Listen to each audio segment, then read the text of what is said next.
어떤 공동체든 또 사회든 또 가정이든 교회든 어려움이 없는 공동체, 또 문제가 없는 또 가정은 없게 마련이죠. 어느 공동체나 가정이나 교회나 사회나 국가나 어려움이 있기에 마련입니다.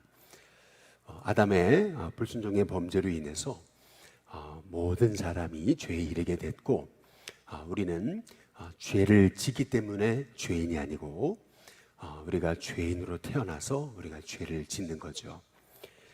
따라서 우리의 마음이 하나님의 말씀의 기준에 서지 않으면은 우리는 언제나 죄성으로 가까이 가게 된다라고 하는 사실을 이제 우리가 알 수가 있습니다. 아주 이렇게 등치도 크고 그리고 아주 힘도 세고 그러한 강아지와 아주 이렇게 다리도 굉장히 작고 그리고 몸통도 뚱뚱하고 한 강아지와 둘이 싸우면 누가 이길까요? 누가 이길까요? 네, 당연히 주인이 밥 많이 준 강아지가 이깁니다. 아무리 힘이 센 강아지를 하도 못 먹으면 힘을 쓰지 못하죠. 빼짝 마르게 되고 아무 힘도 못 씁니다. 마찬가지죠. 우리의 마음 안에 죄성이 있어요. 그런데 끊임없이 우리가 죄성에게 먹이를 주면은 그러면 죄가 우리를 사로잡는 거죠. 죄가 너를 원하나 너는 죄를 다스릴지니라 라고 분명하게 하나님께서 창세기 4장에서 이제 말씀하고 계시지 않습니까? 오늘 말씀에서도 이스라엘 공동체 안에 이렇게 뭐 폭행이라든지 또 갈등이라든지 또 아니면은 뭐 폭력이라든지 이러한 그 어려움이 있었다라고 하는 사실을 알 수가 있어요. 하나님이 이렇게 세우신 제사장 공동체, 제사장 나라였음에도 불구하고 거기에도 이렇게 뭐 살인과 또 폭력과 갈등이 있었다라고 하는 사실을 이제 우리가 알 수 있는 거죠. 특별히 오늘 말씀은 이제 폭력에 관한 이제 사형에 관한 어떤 갈등에 관한 이제 말씀인데요. 요새는 어찌 보면은 너무 폭력이 이제 정당화되어져 가는 그러한 사회 속에 우리가 살고 있지 않은가라고 하는 그런 생각을 갖습니다. 아이들이 어렸을 때부터 이렇게 게임하는 거를 보면은 뭐 사람 몇 사람 죽이는 거 당연하게 그렇게 여기면서 그렇게 죽이는 그러한 문화 속에 게임을 통해 폭력을 정당화하는 그런 사회 속에서 이제 아이들이 이제 자라나고 있지 않습니까? 뭐 요즘 굉장히 뜨는 배우 중에 하나도 이제 마동석이라는 이제 배우도 결국 그 폭력 어떤 그것이 이제 어떻게 보면은 불의에 대한 어떤 그런 심판의 메시지는 띄고 있지만 그러나 우리가 주의해야 될 부분 중에 하나는 이제 폭력을 정당화하는 것, 이제 이것은 하나님의 형상대로 창조한 그런 사람에 관한 우리가 그런 존경심, 존중심, 이제 이것을 우리가 잃어가기가 너무 쉽다라고 하는 사실을 이제 알 수가 이제 있는 거죠. 이제 그런 점에서 어떤 분은 이런 얘기를 하기도 해요. 슈바이처 박사가 이렇게 아프리카에 이제 선교를 나가게 된 이유 중에 하나, 그것이 이제 어렸을 적에 어머니가 이제 베드타임 스토리에서 이제 아이를 축복하고 기도해 주잖아요. 그러면은 이제 슈바이처 박사는 이렇게 얘기를 했다라는 거. 어머니의 기도가 끝나면 엄마, 동물들은 누구를 위해 기도해 주죠? 이렇게 참 남들이 생각지 못한 그런 발상들을 했다라는 거예요. 작은 내가 키우는 저 강아지, 고양이, 저 강아지, 고양이를 위해서 누가 기도해 주죠? 이제 이러한 그런 참 어린아이 같은 따뜻한 그런 마음들이 있잖아요. 이제 이러한 우리에게 어떤 이런 훈훈하고도 따뜻하고도 또 한 생명을 배려하는 그러한 마음들이 이제 여기 하나님의 율법 안에 이제 다 담겨져 이제 있는 거죠. 먼저는 오늘 여기 12절에 보면 사람을 쳐 죽인 자는 반드시 죽일 거다. 이제 이렇게 이제 말씀하고 계세요. 너무나 하나님의 법이 잔인무도하지 않냐 이제 이렇게 말씀하실지는 모르지만은 이렇게 사람을 쳐 죽이는 것에 관한 이 죄를 사형에 해당하다라고 말씀하시는 이유는 이것은 단순히 한 사람의 그 육체를 쳐 죽이는 일이 아니라 이것은 하나님의 형상을 파괴하는 일이기 때문에 하나님께서는 사람을 쳐 죽이는 일에 관해서 굉장히 단호하게 이제 그 공동체를 세우기 위해 하나님께서 이런 법규를 이스라엘 백성들에게 이제 주셨다라고 하는 사실을 이제 알 수가 이제 있는 겁니다. 또한 오늘 여기 말씀에 이제 보시면은 15절에 자기 어머니나 아버지를 치는 자는 반드시 죽이라. 또한 17절에 자기 아버지나 어머니를 저주하는 자도 반드시 죽여라 라고 이렇게 이제 말씀하고 있습니다. 야, 너무나 무섭고 또 떨리는 그러한 이제 말씀이잖아요. 우리는 이 말씀에 담긴 그러한 이 율법에 담긴 굉장한 그러한 메시지, 핵심 메시지를 우리가 좀 붙잡을 필요가 이제 있습니다. 그것은 뭐냐면 부모를 쳐 죽이는 것, 이것은 하나님의 창조 질서를 이제 부인하는, 이제 부모님을 치고 또 부모님을 저주하는 것, 이것은 하나님의 창조 질서를 이제 부인하는 것이기 때문에 이제 그런 것이고요. 또한 16절에 보시면은 사람을 납치한 자가 그 사람을 팔았든지라고 그렇게 얘기하잖아요. 여기 보면 사람을 이제 유괴하는 거, 납치하는 거, 이제 이 부분에 관해서도 다루고 있어요.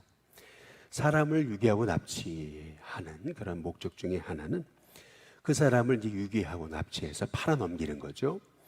이제 물건 취급하는 겁니다. 하나님의 형상대로 창조된 인간을 이제 이렇게 물건 취급하는 이제 이러한 이 사회가 하나님이 세우신 제사장 공동체, 주님의 공동체가 되어서는 안 된다는 사실을 하나님께서 이 율법 안에 이제 담아 놓으셨던 이제 것이죠.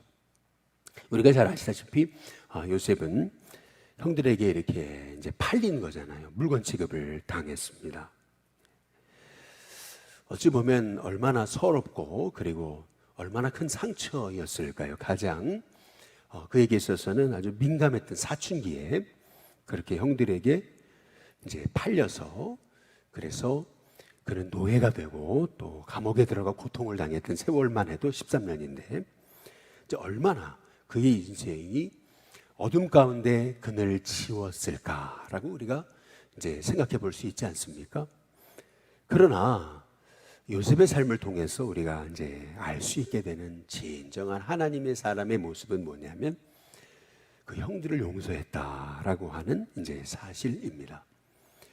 보통 우리 사회의 아픔은 피해자가 나중에 가해자가 되는 거거든요. 저희 군대에서도 보면은 이제 이등병 때 가장 이렇게 고참들한테 당했던 사람이 나중에 고참이 되면 이제 후임병들을 그렇게 쥐잡듯이 잡는 것을 이제 볼 수가 있어요. 아이, 그러지 말라고. 이제 그래도 얼마나 그렇게 옛날에 그렇게 자기가 고통당했던 그러한 것 이상으로 나중에 자기가 고참이 되면 후임병들을 그렇게 쥐잡듯이 이제 잡는 것을 이제 볼 수가 있어요. 그러니까 피해자가 나중에 가해자가 되는 거죠. 우리도 우리 자신을 한번 돌아보게 되면 우리도 이제 상처받고 했던 것이 이제 나중에는 내가 상처를 주는 그러한 인생이 된다는 거죠. 그 아주 악순환의 그 고리를 끊는 방법은 결국에는 용서밖에 이제 없는 거죠. 하나님의 형상대로 창조된 우리가 결국 하나님의 형상을 회복하는 비결, 그것은 십자가, 주님의 용서, 주님의 사랑밖에 없음을 우리가 깨달을 때 결국 하나님의 법에 담겨진 그 말씀의 핵심, 하나님 사랑, 바로 이웃 사랑, 이 놀라운 이 하나님의 율법에 담긴 정신을 우리가 우리의 삶을 통해 살아낼 수 있을 때, 그때 우리의 삶은 이러한 여러 가지 인생의 갈등과 어려움 가운데 우리는 복이 되는 인생이 될 수 있다라고 하는 사실입니다. 실은 내가 용서할 수 있다라고 하는 것은 그만큼 내 마음의 그릇이 크다는 거거든요. 내가 정신적으로 굉장히 수준이 높다는 것을 의미하는 거예요. 정신적으로 내가 굉장히 큰 사람들, 그러니까 그릇이 커야, 내 마음의 그릇이 커야 용서할 수 있다라고 생각할 때, 나 자신에게 내가 용서할 수 있다라는 것은 내가 나의 마음에 그 묶여진 그 상처의 고리를 끊어낸다는 의미에서 이 용서는 결국 나를 축복하는 것이 되는 거고, 내가 사는 길이고, 내가 결국에는 나의 가정과 또 공동체와 사회 속에 그 악순환의 고리를 끊어내는 내가 축복의 통로가 된다라고 하는 비결이죠. 그러나 내가 아무리 용서해도 상대방이 용서하지 않으면은 또 그것도 용서가 참 어려운 겁니다. 그래서 결국 용서는 하나님의 개입하심이 필요하다라고 하는 사실을 우리가 깨달으면서 언제나 이런 인간의 갈등의 문제 앞에서는 엎드려 기도하는 것이, 그것이 바로 우리 인생의 관계의 어려움에 있는 그러한 인생의 관계, 갈등의 관계를 풀어내는 비결이 된다라는 것을 이제 우리가 알 수가 이제 있는 거죠. 또 우리가 이제 오늘 말씀 18절에부터 보시면은 서로 싸우다가 이렇게 얘기하거든요. 하나가 돌이나 주먹으로 싸우다 보면은 처음에는 말다툼이 되고, 그것이 이제 손가락질이 되고, 손가락질이 나중에는 주먹질이 되고, 주먹질이 되다 보면은 나중에 돌을 던진다, 칼을 든다, 이제 라고 하는 이제 사실이죠. 사람을 죽였어요. 그런데 내가 죽인 것이 아니고 칼이 죽인 거다. 이런 거는 말이 안 되는 거잖아요. 결국에는 다툼이 생겼는데 이제 그 다툼에 대한 이제 책임이 필요하게 된 거거든요. 이제 여기 보면은 사람을 다치게 해가지고, 그래서 이제 그 사람이 드러 누워가지고 치료받지 않으면 안 되게 된 상황이 이제 된 거예요. 이제 그렇게 됐을 때 오늘 여기 말씀해 보니까 그것에 대한 모든 그 책임, 배상, 물질적인 치료비를 다 대줘야 됨을 이제 말씀하고 이제 있는 겁니다. 근데 오늘 여기 말씀해 보니까 19절에 지팡이를 짚고 일어나 그가 이제 맞은 사람이 이제 걸으면 그를 친 자가 형배를 면한다. 이렇게 말씀해요. 그간의 손해를 배상하고 그가 완치되게 해야 된다. 이제 이렇게 이제 말씀하고 계시거든요. 사람을 다치게 했어요. 그러면은 미안해요라고 이렇게 끝나는 게 아니고, 다치게 했다면은 그 사람의 그 다친 것에 대해 손해를 배상하고 완치될 때까지 돌봐줘야 된다는 것을 이제 말하고 있어요. 다시 말해, 내가 이제 폭력을 행한 것에 대한 그 책임에 관한 이제 말씀을 하나님께서 이제 주시는 거예요. 근데 또 어찌 보면 때린 사람 잘못해서 형벌이 있잖아요. 근데 형벌은 면하되라고 이렇게 이제 말하고 있어요.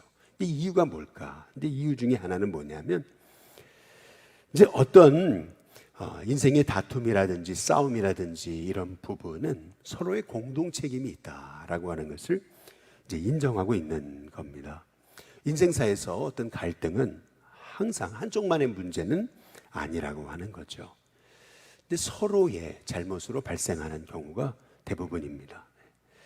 우리는 다툼이 일어날 때 상대방을 원망하고 또 비난하기에 앞서서 나에게는 어떤 잘못이 있는지, 내가 바꿔야 되는 것은 어떤 것인지, 내가 부족했던 것, 그것은 무엇인지 우리가 돌아보지 않으면 그 갈등의 문제는 해결되지가 않는다라고 하는 이제 것이죠.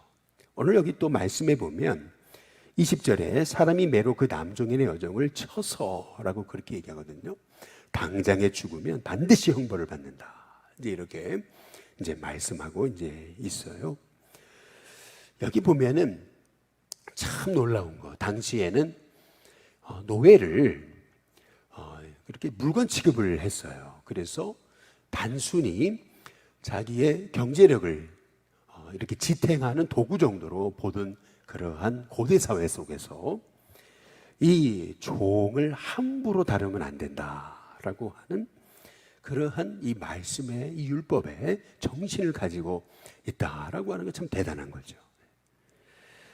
근데 이 말씀을 어떻게 우리가 적용해야 될까라고 생각해 본다면 우리도 이제 사람을 이제 함부로 이제 대하는 경우가 이제 있지 않아요. 우리가 참 그 부분을 우리 스스로 좀 조심해야 된다라고 하는 이제 사실 이제입니다. 인간의 이제 최초 살인 사건은 이제 가인과 아벨의 사건이죠. 이제 가인의 이름의 뜻은 얻었다, 얻음이라고 하는 뜻이 있습니다. 이제 반면에 아벨이라는 이름의 뜻은 하벨, 헤벨이라고 하는 말, 헛되다라고 하는 말의 뜻이 있어요. 그래서 혹자는 이렇게 이제 가인과 아벨의 이 사건을 이렇게 설명을 하기도 합니다. 가인은 얻었다, 장자잖아요. 얻었다. 그러니까 장자예요. 얻었다라고 하는 말의 의미는 이 가인은 이제 장자로서 많은 혜택을 누리고 있어요. 쉽게 말하면 강자인 거예요. 근데 아벨은 헛되다. 이제 소위 말하면 약자를 의미한다라는 거죠.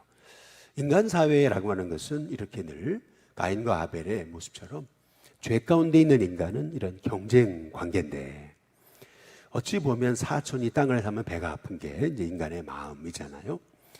그러니까 아무리 형제지간이라도 예를 들면 동생이 잘 되면 그러면 형이 이제 배가 이제 아프게 된 거죠.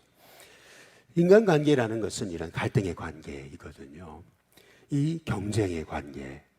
이제 그런데 항상 이제 가진 자가 이제 약자를 이제 돌보는 이제 그것이 이 인간 관계의 이제 문제를 이제 해결하는 참 귀한 이제 키워드가 되는 것인데 우리가 잘 아시다시피 그 유교 사회는 약자가 강자를 섬기는 시스템이거든요. 약자가 강자를 섬기는 시스템이 바로 유교 사회의 근본 정신입니다. 그러나 우리 기독교 사회는 복음은 강자가 약자를 섬기는 이제 것이라고 하는 거죠. 여기 잘 보시면은 아무리 주인이라도 이 종을 함부로 대할 수 없다라고 하는 이 사실을 우리가 생각해 보면서 오늘 이 율법 안에 담겨진 정신이 우리의 심령 가운데서 마음속에 그렇구나 내가 이걸 잘못했구나 라고 하는 것을 다시 한번 돌아볼 수 있는 저와 여러분이 될 수 있기를 주님의 이름으로 축복합니다. 그리고 이제 마지막으로 이제 오늘 말씀에 보면은 22절에 보면은 우리가 주목할 것 눈은 눈으로, 이는 이로, 손은 손으로, 발은 발로, 된 것은 된 것으로, 상하게 한 것은 상한 것, 때린 것은 때림으로 갚으라라고 이제 이렇게 이제 말씀하고 이제 계세요. 그런데 오늘 여기 말씀해 보면 22절 중간에 끝에 부분에 재판장의 판결을 따라 이제 이렇게 이제 말씀하고 계시거든요. 여기 보면 눈은 눈으로, 이는 이로, 뭐 손은 손으로, 발은 발로. 이제 이 말의 의미를 우리가 자칫 잘못 해석하면은 우리가 뭐 복수해도 된다라고 하는 그러한 말씀을 가르치는 것으로 착각할 수 있는데 이제 그것이 아니라 만약에 저 사람이 내 종의 눈을 상하게 했다면은 그러면 나는 저 상대방의 종의 눈 이상의 그러한 가해는 하지 말아야 된다라고 하는 그러한 율법의 정신이 담겨져 있는 거죠. 우리는 복수라는 게 그렇잖아요. 누가 나한테 나쁜 말 하면은 나는 또 가가지고 또 나쁜 말을 해요. 그러면 저쪽에서 또 나쁜 말을 하면 이제 이쪽에서는 주먹이 나가고 또 이제 이쪽에서 주먹이 나갔으면 저쪽에서는 이제 칼이 나가고 뭐 이렇게 되는 거잖아요. 그러니까 사람의 복수심이라는 게 결국에는 이게 한쪽에서 한마디 하면 여기서 두 마디 하고 여기서 세 마디 하면 여섯 마디 하고 이제 이것이 이제 사람의 이제 공동체 안에 벌어지는 다툼의 이제 문제라고 하는 거예요. 공동체 안에 이렇게 서로 미움을 통해 복수심이 그 공동체를 무너뜨리지 못하도록 인간의 죄성을 아신 이제 하나님께서 딱 선을 정해 놓으신 거예요. 이제 그런 것이 이제 이 율법의 이제 정신이라는 거죠. 그런데 이제 사람이라는 것이 이제 그렇게 됩니까? 서로 싸우다 보면 한 대 치면 여기서는 두 대 치고, 그럼 두 대 쳐? 그럼 여기서 네 대 치면 여기는 여덟 대 치고 하는 것이 이제 사람이잖아요. 그래서 하나님은 그 공동체를 세우시기 위해 여기 재판장의 이제 판결을 따라라고 말하죠. 이 공동체의 질서가 세워지게끔 하나님은 재판장의 판결을 따라라고 이렇게 이제 말씀하고 있는 거예요. 하나님의 세우신 그 재판장이 공정하게 그 공동체를 세워가되 서로 복수심에 불타가지고 그래서 서로를 해하지 못하도록 하나님께서는 다 그 법을 이제 정해 놓으신 거죠. 그런데 우리가 여기서 이제 한 가지 살펴보아야 될 것은 뭐냐면은 우리 예수님 오셔서 이렇게 말씀하셨어요. 나는 율법을 폐하러 온 것이 아니다. 율법을 완성하러 왔다. 이제 이 말씀의 의미는 이 구절 하나하나, 예를 들면 오늘 사람을 쳐 죽인 자는 반드시 죽여야 된다. 이제 이 문자적인 것을 완성하기 위해 오셨다라고 하는 말씀의 의미가 아니고요. 이 율법에 담긴 이 정신, 이 주님의 영원 사랑의 마음, 이 마음을 완성하러 오셨다라고 하는 것이죠. 그런데 우리 예수님은 이 율법을 뛰어넘으셔가지고 어떻게 이 율법을 완성하셨습니까? 예수님은 자기 자신을 십자가에 내어주시는 그 사랑으로 율법을 완성하셨어요. 결국에는 예수님 자신이 제물이 되셔서 이 죄의 고리를 끊어내심을 통해서 결국에는 공동체, 우리에게 정말 우리는 죄 가운데 무너지고 죽을 수밖에 없고 서로 미워하고 그리고 서로 탓하고 서로 정죄하고 피해자가 가해자가 되고 이제 이러한 이 인생의 이 죄악 많은 이 공동체의 아픔을 예수님은 십자가로 그 사랑으로 예수님은 이 율법을 완성하신 거죠. 결국에는 참 우리가 예수님의 십자가의 마음을 늘 바라보고 그 십자가의 사랑 안에 내가 서게 해달라고 여러분 기도할 때에 결국 우리가 이 인생의 인간관계의 고통의 문제는 주님 사랑, 그 사랑에 감격하여 우리도 사랑하고 용서하는 것, 이제 그것이 이제 우리 공동체를 이제 세워가는 이제 비결이라는 거죠. 혹시 썩은 사과 먹는 법이라고 하는 그러한 얘기 들어보셨습니까? 여러분 썩은 사과 어떻게 먹으십니까? 썩은 사과 어떻게 하시죠? 다 버려버리십니까? 그러지 않으시죠. 썩은 사과는 썩은 부분은 도려내고 안 썩은 부분 이제 먹잖아요. 이제 마찬가지로 사람을 만나다 보면은 이제 사람이 완벽한 사람이 없어요. 부족한 부분이 누구나 있게 마련이죠. 그러나 우리는 저 친구는 저래서 틀렸고 이 친구는 이래서 문제고 이제 우리가 사람에 대해서 우리가 그 썩은 부분에 우리가 집중할 때가 너무 많아요. 이것이 우리의 인간이죠. 그래서 우리는 이 썩은 부분은 우리가 이해하고 용서하고 이제 아름다운 부분을 우리가 축복하고 알아주고 세워가고 할 때 결국 썩은 부분도 이제 회복된다라고 하는 사실을 우리가 다시 한번 우리가 기억하면서 이제 결국에는 우리에게 주님의 복음만이 우리가 어떻게 사람을 만날 때 그렇게 썩은 사과 도려내고 안 썩은 부분만 먹듯이 우리가 어떻게 그렇게 할 수 있겠어요? 결국 예수님의 십자가의 사랑밖에 없다라고 하는 사실을 깨달으면서 얼마나 주님 세우신 내가 하나님을 힘을 다하여 뜻을 다하여 목숨을 다하여 사랑하고 내 이웃을 내 몸과 같이 사랑해라 하신 그 말씀이 얼마나 놀라운 말씀인지 우리가 다시 한번 새겨보면서 그 주님의 그 십자가의 사랑이 나의 사랑이 되게 해달라고 오늘 그 말씀을 삶에 적용하며 살게 해달라고 기도할 수 있는 저와 여러분이 될 수 있게 되기를 주님의 이름으로 축복합니다.